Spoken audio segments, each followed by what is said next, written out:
I'm sure you know about the Passover. You hear about the Passover, and you hear in the church pastors talking about deliverance of the people of Israel from Egypt, from the land of bondage. And we celebrate this in the churches, and they celebrate it in the synagogue. Has it occurred to you that what we are celebrating is a story of genocide? Now, for those who don't know, let's first look at the meaning of genocide. Now, genocide is an international crime, which means doing some forbidden things such as murder or killings, deportation of population, forced sterilization of women, even rape, causing serious bodily or mental harm.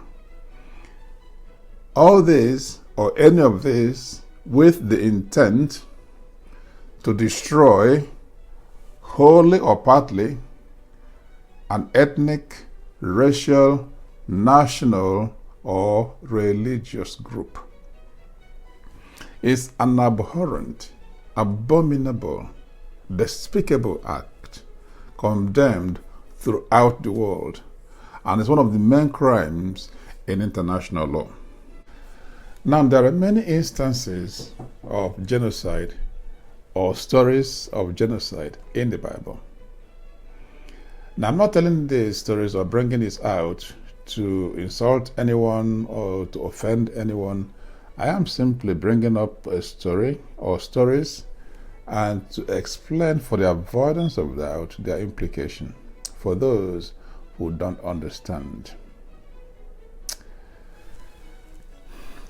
So the first one is the genocide in Egypt, the killing of the firstborns in Egypt. But before we go into that, let's go through the story in Exodus about the people of Israel and the people of Egypt.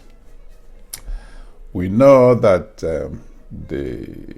Joseph, one of the ancestors of the Israelites, one of the sons of Jacob, according to the Bible, went to Egypt. He was sold as a slave by his own brothers in Egypt.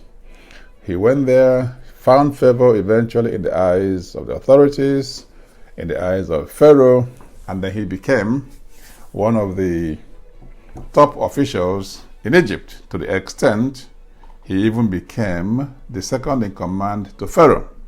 So basically, he became the prime minister in Egypt. But we are told that over time, after many decades or centuries, that the Israelites multiplied so much. They had so many children, so many wives, to the extent they began to dominate the population, and the Egyptians became afraid that they would be outnumbered by the Israelites, and that the Israelites might join forces with their enemies who may invade them and then destroy them. So Pharaoh and his officials began to do things to minimize the population of the Israelites, to reduce their number and influence, including engaging them in slave labor, forced labor, and ultimately decreeing that every male child born to any Israelite should be killed. Now, Moses was born in this environment, but he managed to escape, and, well, ironically, it was Pharaoh's daughter who rescued him from the river where he was thrown into in a basket. And he ended up in the palace as one of the sons of the Pharaoh, and he grew up there, and eventually he left the palace, he ran away from the palace, and eventually he was called by the God of Israel to go and rescue the people of Israel. Now, if this story was true, of course it's a bad thing. It's genocide, that Pharaoh would kill the firstborn sons of Egypt. It's also infanticide. Now that is abhorrent, isn't it? But of course, we haven't got any evidence of this story anywhere else apart from the Bible. So we assume what the Bible is saying and we go from there. Exodus 3:7-10 records the story of the call of Moses by Yahweh to go to Egypt and rescue Yahweh's people, the Israelites, because their cries and sufferings have reached the ears of Yahweh. Now, if you go to Exodus 3:15,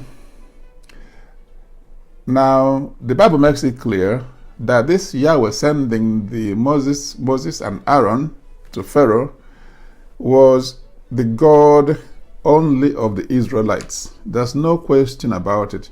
And this is a point I repeat all the time for people to understand. When they say God said or God did X, Y, Z in the Bible, they are talking about the God of the Israelites only. God, Elohim, if you like, said to Moses, say to the Israelites, Yahweh or the Lord, the God of your fathers, the God of Abraham, the God of Isaac, and the God of Jacob has sent me to you. He never said the God of the world, the God of the universe, or the God of everybody else. So Moses and Aaron, they go to Pharaoh to demand that he left the Israelites to go and worship their God in the wilderness.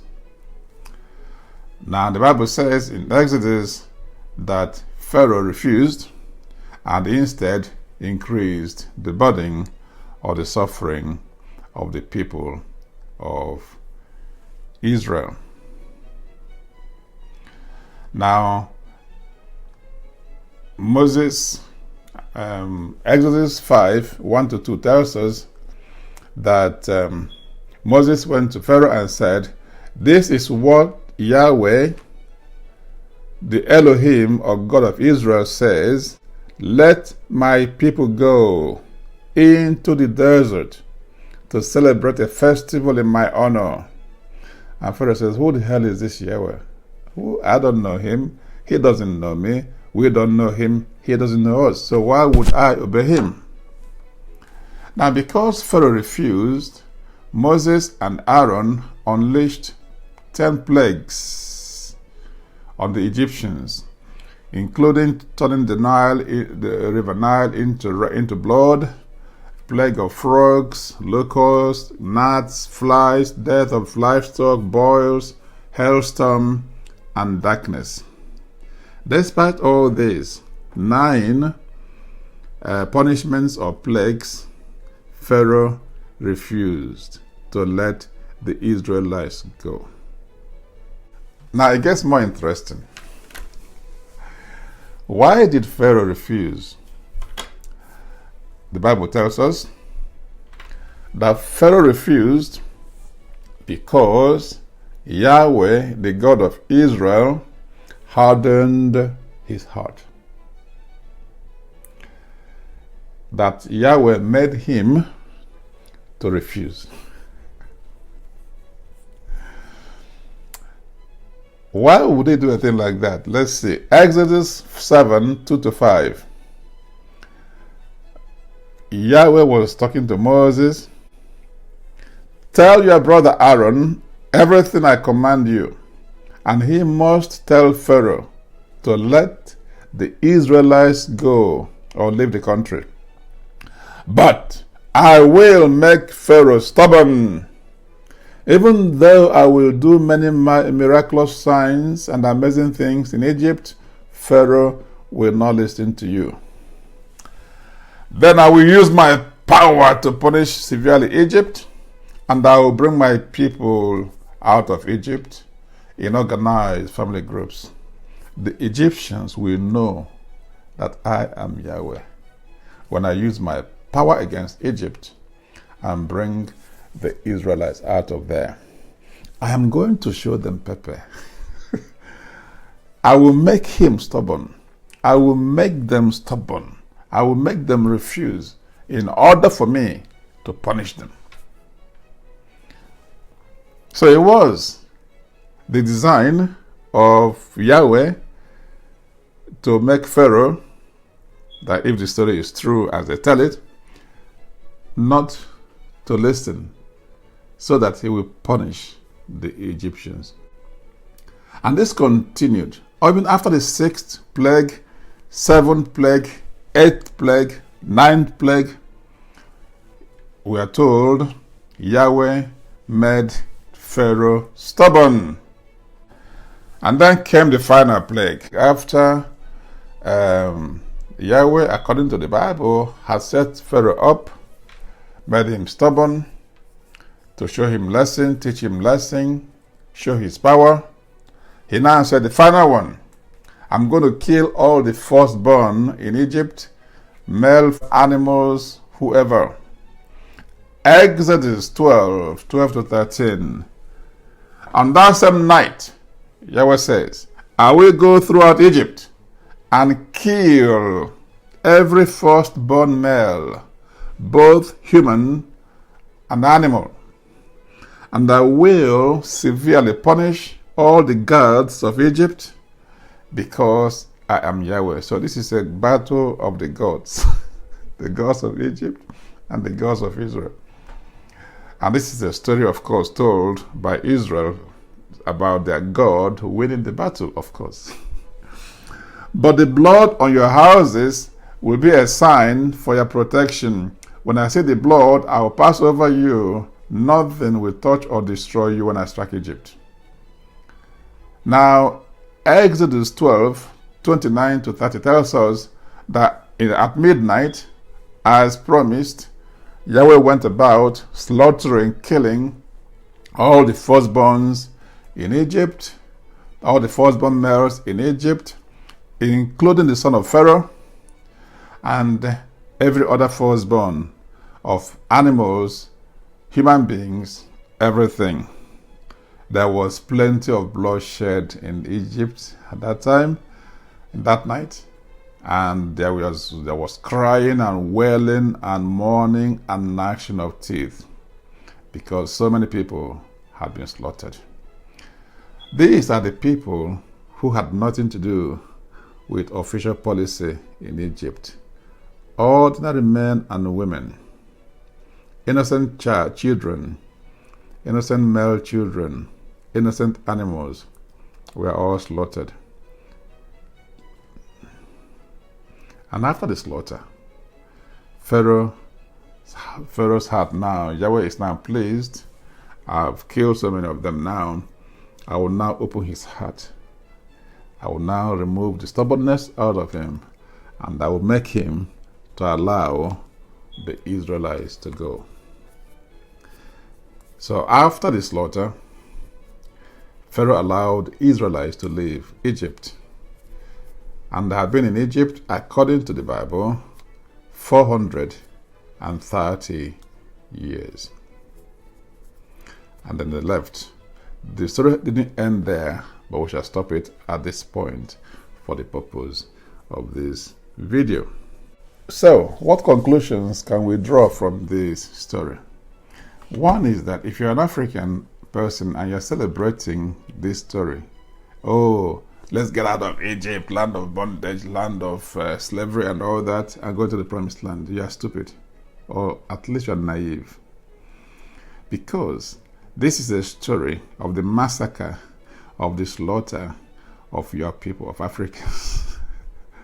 Innocent children slaughtered. Because, according to like I said, this is the story told. And because the slaughter became necessary because the God of Israel hardened the heart of Pharaoh so that he wouldn't listen. So he set them up to kill them. Now the second thing we have to learn from, so we learn from this story that Yahweh is not the God of Egypt. It's not the God of Africa, because he made it clear that Moses should go to Egypt in Africa to bring out of Africa the people of Israel, whom he described as his own people, which means the people of Egypt were not his own people. That is very clear, isn't it? Because there was no attempt on the part of Yahweh to appear to Pharaoh, discuss with Pharaoh, change his mind, change his heart, basically appoint a prophet in Egypt. No.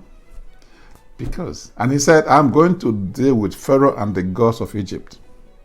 So this God of Egypt is different from the God of Israel. That much is clear from the story. Because everyone knew at that time that all nations had their own gods. I've mentioned the point that Jehovah himself, or Yahweh himself, was responsible directly for the refusal of Pharaoh to let the people go, because he hardened his heart. That means he set them up to slaughter them. And that is wicked, isn't it? And then the oppression, the enslavement alleged against Egypt or Egyptians of the Israelites. Well, like I said earlier, if it happened that they were oppressing them, it's of course wrong. If the Pharaoh killed Egyptian firstborns, of course it is wrong. It's also infanticide and genocide. However, it means that what they were doing basically was trying to control the population of immigrants in their country, which today nations are doing things to stop the flow of migrants into their country, doing so many things, some right, some wrong, to protect their own nations. And that's what the Egyptians were doing. They might have done it wrong, but that's what they were doing. So, in response to this, Yahweh decides to destroy Egypt and destroy the people of Egypt and commit the same infanticide and genocide that Pharaoh allegedly committed. So, which means that Yahweh is not different from Pharaoh. He's not better than Pharaoh. Even more so, he inflicted collective punishment on the people of Egypt for the wrongdoings of Pharaoh, which wrongdoings he engineered by hardening the heart of Pharaoh.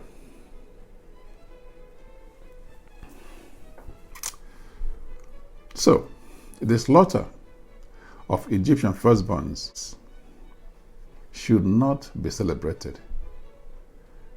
Now, the Jews celebrate this as Passover.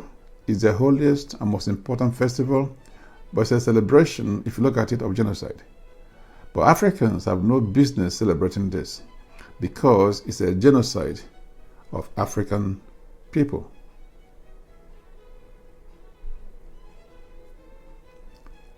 We should not. We should be ashamed as Africans to be celebrating this kind of thing.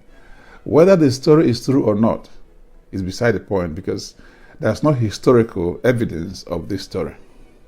Yeah? But the principle, the celebration of the principle is the point. We cannot celebrate a story of mass slaughter of children, of men, of any race whatsoever, because it's genocide and it's forbidding and it's abominable. Well, thank you for watching. If you like the video, you know what to do. Subscribe. Please subscribe. Like the video, thumbs up the video, share, and let people know. As I keep saying, we shall know the truth. It's the truth that will set us free. Your comments are welcome as usual. Thank you very much. Until I see you next time. Bye.